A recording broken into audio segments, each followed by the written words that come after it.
বাংলাদেশ যতই ভারতকে বিরোধিতা করুক না কেন, কাজের সন্ধানে ভারতের উপরই ভরসা করতে হয় বাংলাদেশি নাগরিকদের, যার প্রত্যক্ষ প্রমাণ হিসাবে বেআইনিভাবে ভারতে প্রবেশ ও অনুপ্রবেশের ঘটনাগুলি যথেষ্ট।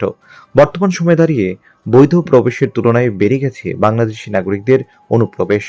মূলত কাজের সন্ধানে সীমান্ত পেরিয়ে ভারতের বিভিন্ন রাজ্যে প্রবেশ করার চেষ্টা করছে বাংলাদেশি নাগরিকরা। এখন প্রশ্ন হল, কি নতুন ইউনিট সরকারের আমলে কাজ পাচ্ছে না বাংলাদেশি নাগরিকরা?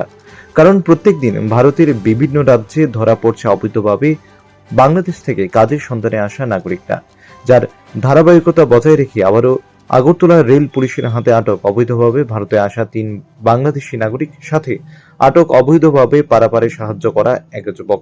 তাদেরকে কোর্টে তোলা হয় বুধবার। সংবাদ মাধ্যমকে নিয়ে অবগত করেন আগরতলা রেল পুলিশের ওসি তাপস দাস। আমরা আগরতলা জিআরপি থানা এবং বিএসএফ এবং আমাদের আগরতলা আরপিএফ এবং আমাদের যে আরও সিস্টার এজেন্সি আছে, আমরা সবাই মিলে আগরতলা রেল স্টেশনে মোট 4 জনকে আমরা গ্রেপ্তার করি। তো 4 জনের মধ্যে 3 জন বাংলাদেশি ন্যাশনাল আর একজন আছেন যিনি আমাদের ত্রিপুরার বাসিন্দা। তো অ্যাকচুয়ালি তারা ওই বাংলাদেশি যে 3 জন আছে, তারা অবৈধ উপায়ে আমাদের ভারতবর্ষের বর্ডার ক্রস করে এসছে এবং তারা রেলপথের মাধ্যমে বহিরাজ্যে যাওয়ার চেষ্টা করেছিল। তো প্রাথমিক জিজ্ঞাসাবাদে তারা বলেছিল যে তারা কলকাতা হয়ে গুজরাটে যাবে, এরকম বলেছে। তো নাম জিজ্ঞেস করলে বলে একজন হলো মনমোহনসিনু মগ, যিনি খাগড়াছড়ি জেলার অন্তর্গত বাংলাদেশ। অন্যজন হলো সুকি আক্তার, উনি পটুয়াখালী ডিস্ট্রিক্টের বাংলাদেশ। এবং আরেকজন আছেন ববিতা দেবনাথ, উনি পটুয়াখালী বাংলাদেশ। এবং যারা ইন্ডিয়ান একজন আছেন আমাদের ইস্ট ডুবলির বাসিন্দা, ওনার নাম হলো শ্যামল দাস।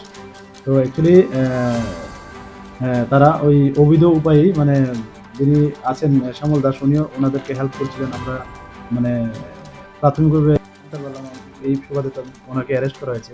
তো আজকে আমরা তাদের মহামান্য আদালতে প্রেরণ করছি। আমরা ইন্টারোগেশনের জন্য মহামান্য আদালতে আপিল করেছি। তো দেখি যারাই এটার সঙ্গে যুক্ত থাকবে আমরা অবশ্যই তাদেরও আইনের আওতায় আনবো। কেন এসেছেন, কি উদ্দেশ্যে? কেন বলতে, এখানে যেমন যিনি মগ সম্প্রদায়ে যিনি আছেন উনি বলছেন যে কাজের সন্ধানে এরকম বলেছেন।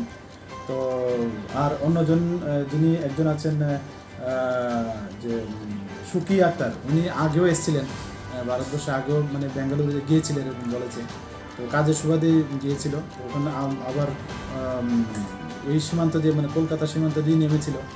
আজকে আবার ওই এখানে যে বর্ডার আছে, বর্ডার ক্রস করে আবার ওই যাওয়ার প্ল্যান করছিল এরকম। তো এই হলো ব্যাপার। আচ্ছা স্যার, একটা বিষয় লক্ষ্য করা ব্যুরো রিপোর্ট, প্রগতি নিউজ।